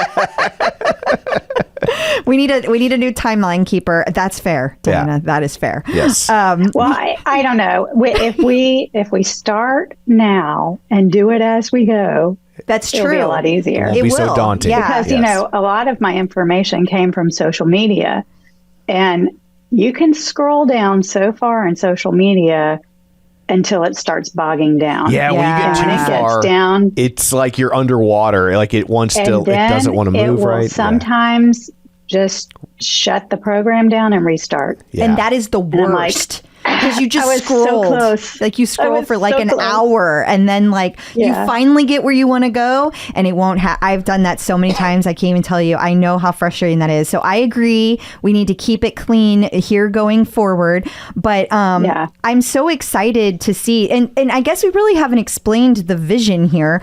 The thought process is what we're gonna do is, by the time you're hearing this, it will already be done. But the idea is we're gonna put this on theclipout.com, and we are going to reveal a year 1 week at a time. Now, the first couple years, it's early days. And so we're probably going to have 2 years listed. Not in the a whole first lot week. to see in 2012. Yeah. Right. Yeah, that's fair. So we'll probably have 2012 and 2013. They're going to be out there. And then each week, we're going to be introducing a new year that's going to come out. And then we will go from there. And for those of you that are part of our Patreon community, we are also going to invite Diana back if she will have us. And we are going to go into each year and have these discussions about all the different things. So so there'll be like episodes, like mini episodes of the Clip Out, where we just talk about specific years in history of Peloton, and those will live over on the Patreon. So we'll be doing one of those a week for the next until we're caught up. Yeah, and if Diana doesn't want to kill me, maybe we do like a wrap up every year, and we do this that might be fun. That might be fun to talk about the year. A year in review. Wouldn't that be fun? But a different kind. Yeah. That's what they called the cool down. Initially, it was called year in review. They did call that. I'm Yeah. so glad you brought that up because I was like, it didn't used to be called the cool down. I couldn't Yeah. remember what it had been called, but I knew it wasn't the cool down. See, Exactly. these are the facts that you find out whenever you go digging Yep. in the timeline. Good stuff. Good stuff on this timeline. So exciting. Tom, what Yeah. else? Well, we should probably ask her what her leaderboard name is, right? I don't think she said that. I know it, but not the whole world doesn't know it yet. I'm Hey DK. Hey, DK. So when do you end up riding now since the 6 a.m. classes are kind of defunct? I'm a stalwart 6 a.m. person. That's just my time to work out. And that was my time to work out before Peloton. Yeah. I had a gym that I went to. It was about 2 minutes away from my house. So it was really easy to get to. I left my house at about 4:45 because I'm on Central Time. So I would do the 6 a.m. classes, the live classes, because I like the live classes. Yes. I used to like the live classes. I don't get to take them much anymore, but yeah, I still get up early in the morning and work out. Is there? And unfortunately, there are a few stragglers, hangers on. I don't know what you want to call them, from the 6 a.m. tribe, because that was the group of us that always rode at 6 a.m. Such a great group. I miss y'all. Jayhawk, Samantha Mortlock, and Spin to Be Strong, Joanne Gilbody. We stay in touch, and if one is doing a ride, we have a message going, group me going. And Timmy Hadra and I, my very first Peloton friend, and I guess I have to put Timmy and Fred in the same category because we were the TDF, not the Tour de France, but the Timmy, Diana, Fred. And Timmy and I have been doing Monday, Wednesday. We do a 20-minute ride together. She's traveling this week, so we haven't been riding this week. But yeah. That's awesome. That's awesome. Now, do you keep up your same like pattern on the weekends, or do you mix it up? Like, how do you handle weekends? I've gotten to where I mix it up a lot, even during the week, because I'll get up and do yoga. Still working out at 5, but I'll do yoga. Wait. One morning. You get up at 5 a.m. on the weekend? Oh, not on the weekend. Oh. No. I'm sorry. I missed that part. I thought you meant about just mixing it up in general. On the weekend, sometimes I do yoga. Okay. I love Dennis Morton's Reset, where he does the 30-minute bike ride and the 20-minute yoga. I love that. But I do not get up at 5. Joanne and Samantha frequently try to coax me out of bed early on a Saturday morning. And I'm like, no, girls, you can have it. Yeah. I'm sleeping late at Saturday. Yeah. So, yeah, usually about 10 o'clock. That's nice. Because I've been in my chair with my computer researching Peloton timeline until then. That was my morning routine. I drink my coffee, pull out my laptop, scroll back to the way back machine. Thank you for scrolling for us. We appreciate it. Oh, again, it was as much for my own edification as it was for anyone else that will ever look at it. It's a true gift to the community, though. It really is. Like, for people when they see it, like, I just cannot reiterate enough how amazing it is to see all together. I do also want to give a shout out to the Peloton OG, because when we first started talking about this, I reached out to them and hinted that we were working on this, and that if anyone had any intel from the early days before I started, since I didn't get the bike until 2015, there were a lot of people that bought bikes with a Kickstarter campaign. Right. And I had some really good feedback from the whole OG group. But Jason Rosenberg in particular, he was a wealth of knowledge and sent me a bunch of pictures, which was great. And Ingrid Hartzell told me about not the OPP, but there was a Peloton marketing page on Facebook. What? That I would scroll back, way back. And that's how I got a lot of my early information as well. So that was very cool. They have since shut it down because I tried to look at it more recently. And I think they took it down. They were like, figured out you were looking at it. They were like, Diana's been over here digging around. this questionable skulker has been stalking us on the Facebook. We don't trust her. Well, thank you so much for doing all of that. Yes. It's super exciting Absolutely. to be able to share that with people, and it'll be fun over the next couple months. Yeah. To like slowly reveal that, and we should reiterate that it's going to be fully interactive, so people can go and they click on it and see the pictures up close, or go to links that are appropriate, that correspond, and I think people that love Peloton are going to get a real kick out of it. It's going to be quite the time suck for a lot of people. Yes. And, I also have to give a shout out to Kevin, episode 5. He was you guys might remember him from the person who didn't have a Peloton that tried one way back on episode 5. And Kevin has... I'm going to have to go back and listen to that. I didn't know that's who you were talking about. Yes. And so he records every week with Tom for their movie podcast. Yes. And Kevin is also responsible for most of the equipment in this room, setting it up. He always does all of that stuff for us. And so he is now doing all of our things for the website. And so he will be doing a lot of the background stuff of taking Diana's pieces and making it come to life in a different way. So there has been so much work put into this. We just have to say thank you to everybody, and all of the people who submitted things, all of the people who found things. Like you said, the OG tribe, so many people sent us things. There's just a lot of people to thank. But Diana, pulling it all together, that was all you. And you will always have a special place in our heart. And that is why episode 300 belongs to you. So thank you. Aw, thank y'all. This has been so fun. It's been so fun for us. Like, really has. I've enjoyed every minute of it, and we appreciate you. So thank you. Yes, thank you very much. You're welcome. Flip out. So I guess that brings this episode to a close. Until next time, where can people find you? People can find me on Facebook.com/Crystal D. O'Keefe. They can find me on Instagram, Twitter, and where? The Peloton leaderboard. She's I'm dragging back. this out because she knows I have to pee. That's exactly what's going on here. Anyway, you can find me at Clip Out Crystal at all those locations. And you can Where can we find you, Tom? The Twitter. Keep peddling pie. You can find me on Twitter at Roger Kubert, or on Facebook at facebook.com/Tom O'Keefe. Don't forget, you can find the show online, facebook.com/theclipout. And of course, don't forget our YouTube channel, youtube.com/theclipout. So I feel like there was something there else. is not anything else. You shut your mouth. I love you. Or you're going to have to get a steam cleaner for this podcast room.